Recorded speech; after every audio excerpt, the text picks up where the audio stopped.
হলদিয়ার বিধায়ক তাপসী মণ্ডলের বাড়িতে বিক্ষোভ দেখালেন স্থানীয় বাসিন্দারা। বেসরকারি কারখানায় টাকার বিনিময়ে লোক ঢোকানোর অভিযোগ উঠেছে বিধায়কের বিরুদ্ধে। তাপসী মণ্ডলের বাড়ির সামনে বিক্ষোভ দেখান স্থানীয় বাসিন্দারা।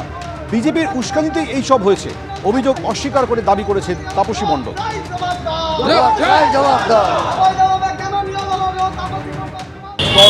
বিধায়ক এবং বিধায়কের ওই যে চেলা, এরা দুজনে মিলে বিভিন্ন কারখানায় যে লোক ঢোকাচ্ছে, বাইরের লোক পয়সার বিনিময়ে, এটা এর আগেও আমরা বলেছি এবং আজকে তার জলজ্যান্ত প্রমাণ। তার বাড়ির সামনেই এখন সে যে বর্তমান দলে আছে তৃণমূল কংগ্রেস, সেই তৃণমূল কংগ্রেসের লোকজন ঝান্ডা নিয়ে তার বাড়ির সামনে হামলা করছে। এইটা আজকে আবার একবার প্রমাণ হয়ে গেল, এই যে দলবদলু বিধায়ক এই যে টাকার বিনিময়ে লোক ঢুকায়, তার এটা প্রমাণ আরেকবার। হলদিয়ার লোককে নিবে, আর যেটা বলেছে হলদিয়ার লোকের মধ্যেই নিয়েছে এটা নাকি, আমি শুনেছি, এখন আমি জানি না কাদের নিয়েছে কি। ইংলিশ টাইম কিছু লোক উস্কানি দিয়ে কয়েকজন, মানে যেহেতু আমি এই পার্টিতে আছি তাই বিজেপির কিছু উস্কানি আছে, সেই উস্কানিতে কিছুজন আমার এসে বাড়িতে এসে গালাগালি খিস্তি খেয়ে ওর ঘরে হামলা হচ্ছে। কয়েকজন উস্কানি দিয়ে লোকজনকে নিয়ে এসে ওইসব করেছে। যারা যারা টাকা পয়সা নিয়ে করে খেত তাদের হয়তো কষ্ট হতে পারে, কিন্তু আমরা বিনা পয়সায় যাতে লোক কাজ পায়, আমরা সেই জন্য আমরা বলছি স্বচ্ছভাবে চাকরি হবে, মানুষের নিয়োগ হোক, এটা আমাদের দাবি। এবার কারখানায় কিভাবে সেখানে ইন্টারভিউ হয়েছে ম্যানেজমেন্ট তো বলতে পারবে। এবার কি মিমের হাত ধরতে চায় সিপিএম? মিমের রাজ্য সভাপতি দাবি করেছেন আলোচনার জন্য ফোন এসেছে সিপিএম নেতৃত্বর কাছ থেকে। যদিও সুজন চক্রবর্তীর বক্তব্য কার থেকে ফোন গেছে তিনি জানেন না। এদিকে জোট জল্পনা নিয়ে সিপিএমকে আক্রমণ শোনাতে ছাড়েনি কংগ্রেস, কটাক্ষ করেছে বিজেপি এবং তৃণমূল। আমার কাছে ফোন এসেছিল, সিপিএম সঙ্গে বসতে চাইছেন ওনারা। হুমায়ুন কবিরের পর এবার কি আসাদুদ্দিন ওয়েসির দল মিমের সঙ্গে জোট নিয়ে কথা বলছে সিপিএম? এমনই চাঞ্চল্যকর সম্ভাবনার কথা জানালেন মিমের রাজ্য সভাপতি। আমার কাছে ফোন এসেছিল, সিপিএম সঙ্গে বসতে চাইছেন ওনারা, বড় নেতৃত্ব নিয়ে। নিশ্চয়ই বসবো, আমি মতামত জানবো ওদের কি মতামত আছে। কলকাতা বসতে চাইলে কলকাতা বসবো, মুর্শিদাবাদ যদি ওরা আসেন তাহলে মুর্শিদাবাদ বসবো।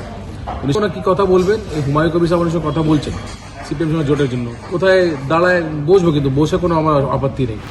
গত 28শে জানুয়ারি নিউটাউনের হোটেলে হুমায়ুন কবিরের সঙ্গে বৈঠক করেন সিপিএমের রাজ্য সম্পাদক মোহাম্মদ সেলিম, যা নিয়ে রাজ্য রাজনীতিতে আলোড়ন পড়ে যায়। এবার মিমের রাজ্য সভাপতির দাবি ঘিরে নতুন করে চাঞ্চল্য তৈরি হয়েছে। কারণ একদিকে 26এর বিধানসভা ভোটের আগে কার্যত সিপিএম কংগ্রেসের সঙ্গে জোট ভেস্তে গেছে, অন্যদিকে আইএসএফ এর সঙ্গে জোট নিয়ে সিপিএম এর আলোচনা হয়েছে বলে সূত্রের খবর। আবার হুমায়ুন কবির ও মিমের জোট কার্যত পাকা হয়ে গেছে। এই পরিস্থিতিতে কি আসন্ন বিধানসভা নির্বাচনে তৃণমূল ও বিজেপিকে রুখতে জোট করতে পারে সিপিএম, আইএসএফ, জেইউপি এবং মিম?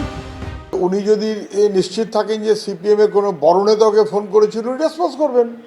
কিন্তু সিপিএম এর বড় নেতারা ফোন করবে পার্টি অফিস কেন্দ্রিক, আমারটা মনে হয় না। অন্য কেউ সিপিএম এর নাম করে ফোন করেছেন কিনা, বা অন্য কাউকে দিয়ে সিপিএম এর নাম করে ফোন করিয়েছেন কিনা, পিছনে কেউ আছে কিনা, আমি এসব এত বলতে পারবো না। যদি আমাদের সঙ্গে জোট হয়, মিম, সিপিএম বা আইএসএফ, আমরা, সেক্ষেত্রে তো আমার সিট শেয়ারিং কমে যাবে।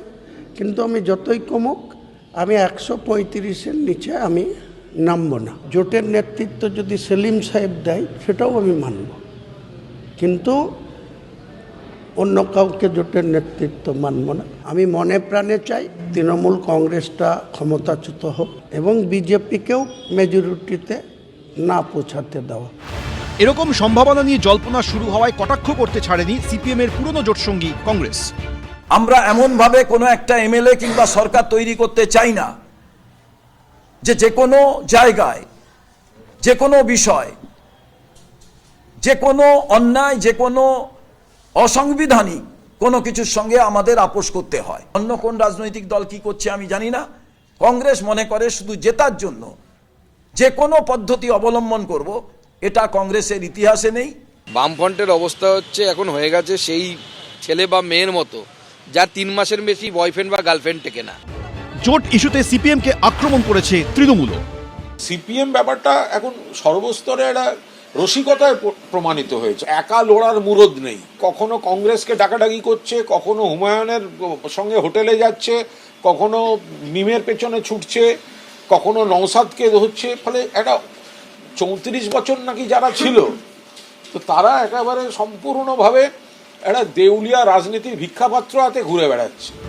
এখন কার সঙ্গে কার জোট হবে বা কে একলা চলার পথে হাঁটবে তা বোঝা যাবে কয়েকদিন পরেই।